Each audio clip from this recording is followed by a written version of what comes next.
안녕하세요. 오늘도 사연살롱을 찾아주셔서 감사합니다. 남양주에 살고 있는 30대 여성이에요. 제가 이렇게 사연을 보내게 된 건 바로 저희 엄마 때문이에요.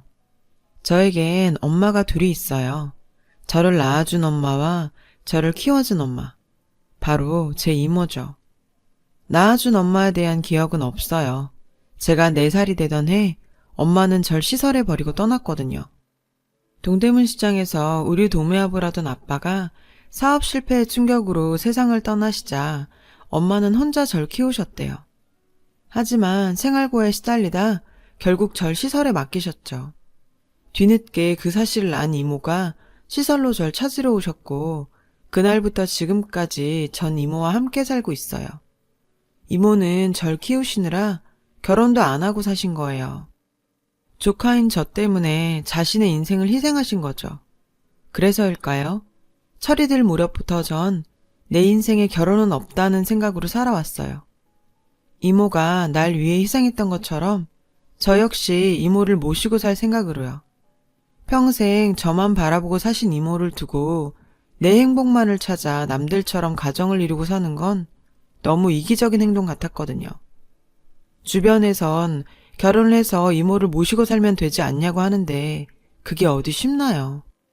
장인 장모 모시고 사는 것도 싫다고 하는 판에 이모를 모시고 살자고 하면 어떤 남자가 그러자고 하겠어요.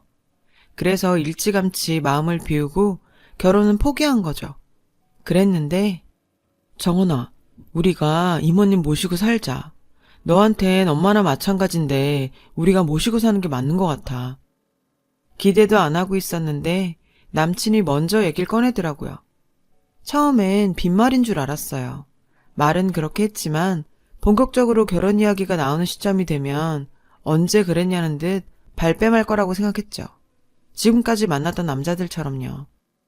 그런데 1년, 2년, 4년이란 시간이 흘러 결혼 이야기가 나오는 시점이 됐음에도 남친은 전에 했던 약속 그대로 변함이 없더라고요.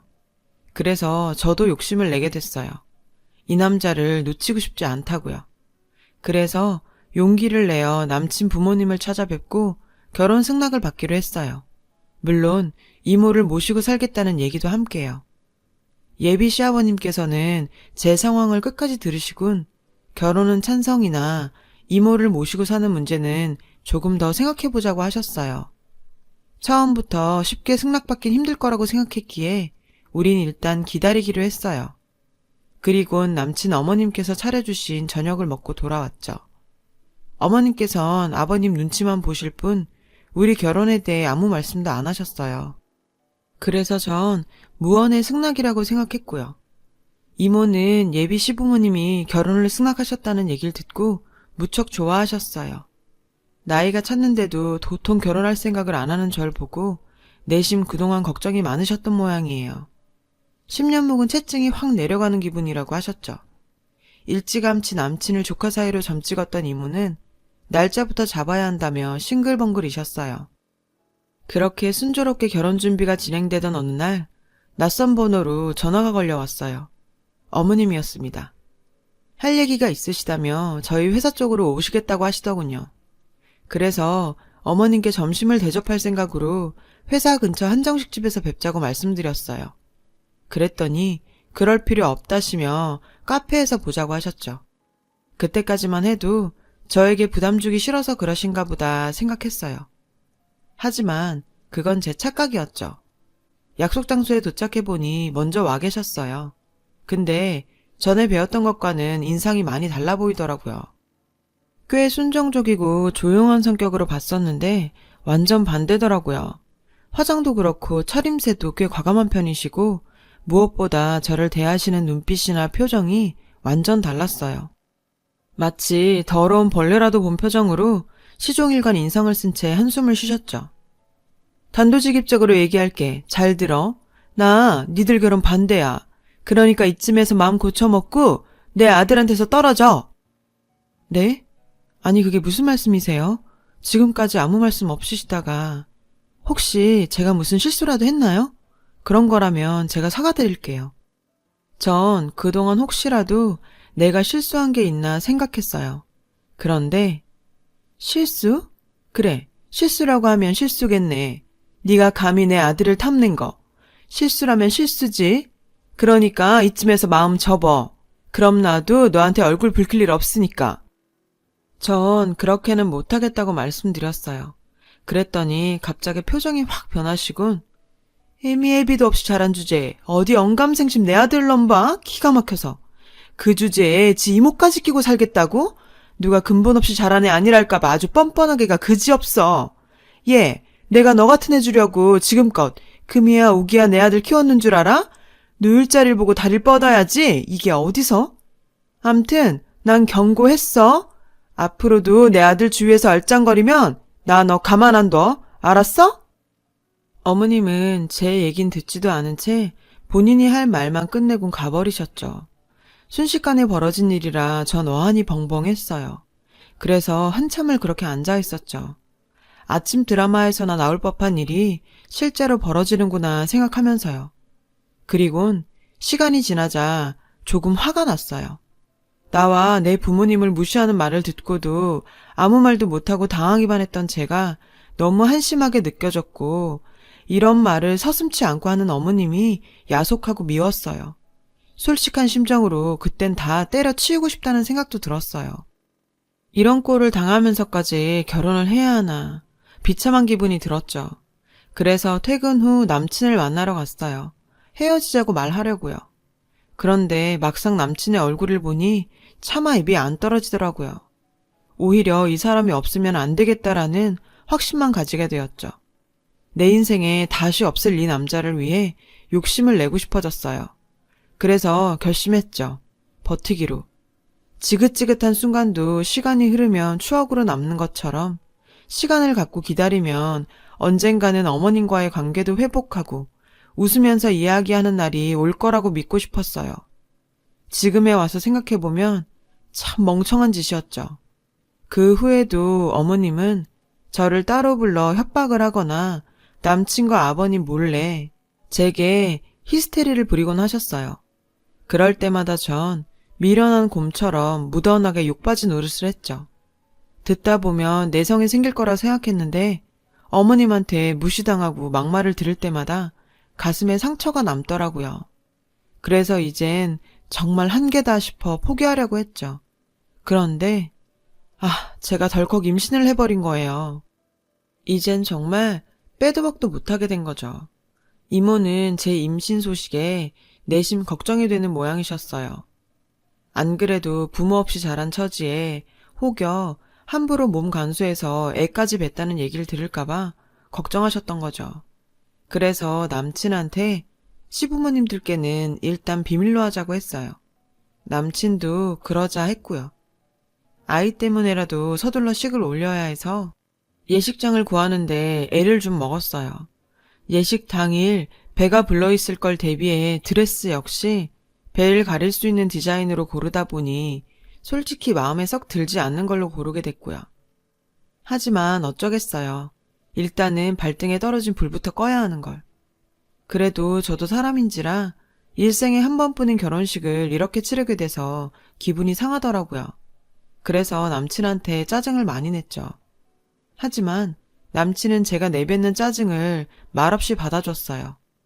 그리고 어느 날이던가 늦은 밤 남친이 술에 취해 우리 집에 찾아왔더라고요. 그리곤 살짝 풀린 눈으로 자기 인생 내력을 이야기하더군요. 사실 우리 엄마 말이야.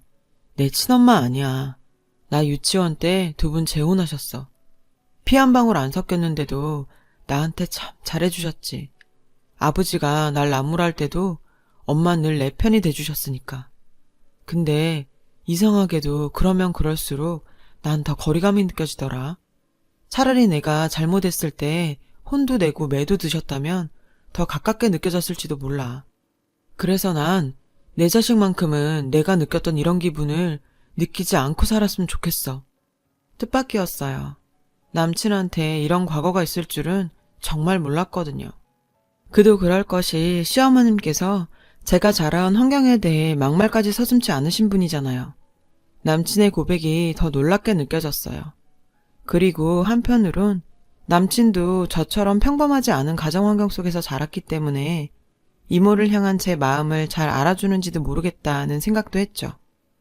둘 다 상처가 있는 사람들이니까 오히려 더 서로에게 의지하며 살 수 있을 것 같았어요. 그리고 며칠 뒤 아버님은 제가 직접 전화를 하셔서는 아무리 생각해도 이모를 모시고 사는 건 허락할 수 없다고 하셨어요. 대신 이모 집 근처에 저희 신혼집을 마련해 주시겠다고 하셨죠. 남친과 저는 일단 아버님 뜻에 따르기로 하면서 문제는 일단락 지어졌죠. 그런데 정작 문제는 따로 있더라고요. 그날도 어머님은 남친 몰래 절 집으로 부르셨어요. 아, 오늘은 또 뭘로 생트집을 잡으실까? 속으로 걱정을 하면서 댁으로 향했죠. 현관에 막 들어서자마자 어머님은 내가 너 그럴 줄 알았다. 보고 배운 거 없다 했더니 하는 짓도 딱 지 수준이야. 너 애 가졌다며? 솔직히 말해. 그거 우리 아들 애 맞아? 혹시 밖에서 딴 놈이랑 붙어먹다 배불러 온 거 아니고? 그런 거라면 지금 당장 이실직고 하는 게 좋을 거야. 안 그랬다간 너도 네 애도 가만 안 둘 거니까. 시어머니는 살기를 내뿜으며 소리쳤어요. 보아하니 남친이 실수로 말을 했던 모양이었죠. 미리 말씀 못 드린 건 정말 죄송해요. 하지만 저 정말 하늘을 우러러 한 점 부끄럼 없어요. 어머님이 생각하시는 것처럼 저 인생 막 살지 않았다고요. 도대체 무슨 근거로 절 그렇게 매도하시는지 모르겠지만 정말 억울해요. 안 그래도 임신한 탓에 감정 컨트롤이 잘 안 되는데 어머님의 막말을 들으니 감정이 주체가 안 되더라고요. 그래서 저도 맞받아쳐 질러댔어요. 네가 뭔가 캥기는 게 있으니까 임신한 사실도 숨긴 거 아니야. 말해봐 이 지지배야. 너 그 애 누구 애야? 내 아들 자식 아니지? 그치? 어머니는 끝까지 저와 제 아이를 의심했어요. 이러지 마세요. 그렇게 못 믿으시겠다면 나중에 유전자 검사라도 해보시면 될 거 아니에요. 그치만 만약 그의 아이라고 판명되면 어머니는 저랑 제 아이한테 사과하셔야 될 거예요. 이게 어디서 큰 소리야? 애 하나 뵀다고 눈에 뵈는 게 없는 거니? 결혼도 안 한 처녀가 애를 뵀으면 창피한 줄을 알아야지. 뭘 잘했다고 큰 소리를 쳐? 그래서 내가 널 싫어하는 거야.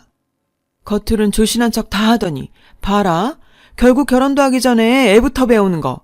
이러니 내가 추신 안 따지게 생겼니?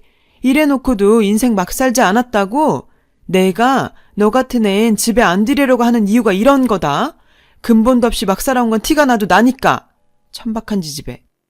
도저히 참을 수가 없었어요. 그래서 꾹 참고 있던 그 한마디를 내뱉어 버렸죠. 어머님이 재훈 씨 친어머니도 아니시잖아요. 어머님은 자식도 버리고 제가 하신 거라면서요. 저요, 아이를 가져보니 알겠더라고요. 엄마랑 뱃속의 아이는 단순히 부모와 자식의 관계가 아닌 그 자체만으로 한 몸이라는 걸요. 그런데 그렇게 이어진 자식을 버리신 분이 제 부모님을 욕하고 저한테 막 살았다고 훈계하실 일은 아니죠. 어머님이 버리고 온 그 아이가 어디선가 어머님 같은 사람한테 저처럼 당하고 있을 거란 생각은 안 하세요? 뿌린 대로 거둔다고 했어요. 어머님 이러시면 어머님 자식도 똑같이 당할 거라고요. 그러니까 앞으로 저한테 함부로 말하지 말아주세요. 저요, 더 이상 어머님한테 당하지만은 않을 거니까요. 그러니까 제발 저한테 이러지 마시라고요. 그동안 참았던 말들을 쏟아내고 나니 손이 바들바들 떨릴 정도로 감정이 주체가 안 되더라고요. 과호흡으로 숨을 쉴 수가 없어서 헉헉대다가 결국 그대로 기절을 해버렸어요. 정신을 차려보니 병원이었어요. 시어머님은 물론 남친과 시아버님도 와 계시더군요. 근데 다들 표정이 어두워 보였죠. 남친은 절 보자 울음을 터뜨렸어요. 한참을 제 손을 잡고 울먹이던 남친은 아이가 유산이 됐다고 말해주었어요. 솔직히 그 말을 들었던 그 순간은 아무런 감정이 없었어요. 모든 게 거짓말 같았거든요. 그냥 악몽을 꾸는 것처럼 말이에요. 그런데 제 앞에서 세상을 다 잃은 사람처럼 망연자실해 있는 시어머니를 보자 그제야 실감이 났어요. 저와 제 아이를 기망하고 수없이 비수를 꼽아온 저 악마 같은 여자가 결국 내 아이를 죽였다는 사실을 깨닫자 걷잡을 수 없는 분노가 치밀었죠. 저는 미친 여자처럼 울부짖었어요. 악마 같은 그 여자를 노려보면서 내 아이를 살려내라고 소리쳤죠. 남친은 그런 절 끌어안으며 제발 진정하라고 울먹였지만 소용없었죠. 전 혼절할 때까지 한참을 울부짖었으니까요. 퇴원 후 집으로 돌아온 저는 한동안 잠에 빠져 지냈어요. 수면제를 먹은 사람처럼 하루 종일 잠에 취해서 살았습니다. 그렇게 한 달가량을 잠에 빠져 지내다가 정신이 든 저는 남친과 파혼을 했어요. 남친은 이렇게 헤어질 수는 없다고 이별을 받아들이지 못했지만 결국은 받아들일 수밖에 없었죠. 이유는 바로 제 엄마 때문이었어요. 저를 낳아준 생물학적 엄마. 제가 쓰러졌던 그 순간 시어머니는 겁에 질려서 119에 신고를 하곤 제 손에 들려있던 핸드폰을 챙기시려다 우연히 폰이 켜진 걸 본 모양이에요. 그리곤 메인 화면에 뜬 저와 이모 사진을 보게 됐죠. 그때 알았대요. 그토록 자신이 괴롭혀온 아들의 여자가 27년 전 자신이 버린 딸이라는 사실을요. 제가 정신을 차리고 병실에서 봤던 시어머니의 그 망연자실한 표정은 그렇게 만들어진 거였어요. 그 이후 엄마는 우리 집에 몇 번이나 찾아와 저와 이모에게 용서를 빌었지만 전 만나지 않았어요. 절 버린 엄마를. 그리고 세상 누구보다 제게 큰 상처를 안겨준 엄마를 전 만나고 싶지 않았거든요. 그건 지금도 마찬가지고요. 지금처럼 마음의 평온을 찾기까지 거의 1년 가까운 시간이 걸렸어요. 그리고 얼마 전 이모를 통해 엄마의 근황을 듣게 됐죠. 아들과 결혼까지 하려고 한 여자를 그렇게 만들고 그런 일도 있었는데 그 집에서 멀쩡할 수 있었겠어요? 결국 이혼을 하고 집에서 나오셨대요. 한동안 전국을 떠돌아다니며 지내다가 2달 전쯤 충청도 어느 암자에 들어갔다고 하더군요. 그동안 자신이 지은 죄를 빌며 절 위해 기도하겠다고요. 전 절 위한 기도 따윈 필요 없으니 엄마 자신의 인생이나 사시라고 했어요. 자업자득이죠. 자식도 버리고 자신의 행복을 찾아 떠났던 엄마는 자신의 욕심과 삐뚤어진 모정으로 결국 모든 걸 다 잃었으니까요. 얼마 전부터 전 다시 일을 시작했어요. 다시 한번 살아보려고요. 27년 전 그랬던 것처럼 제 곁에는 세상에서 제일 절 사랑해주는 사람이 있잖아요. 처음부터 내 엄마였고 앞으로도 영원히 내 인생의 유일한 엄마인 이모 말이에요. 이모, 아니 엄마, 내가 더 잘하고 살게요. 고맙고 사랑해요. 지금까지 제 긴 사연을 들어주셔서 감사합니다. 여러분, 사연 댓글에 응원과 현명한 조언 부탁드려요. 좋아요와 구독은 저에게 큰 힘이 됩니다. 오늘도 좋은 일 가득하세요.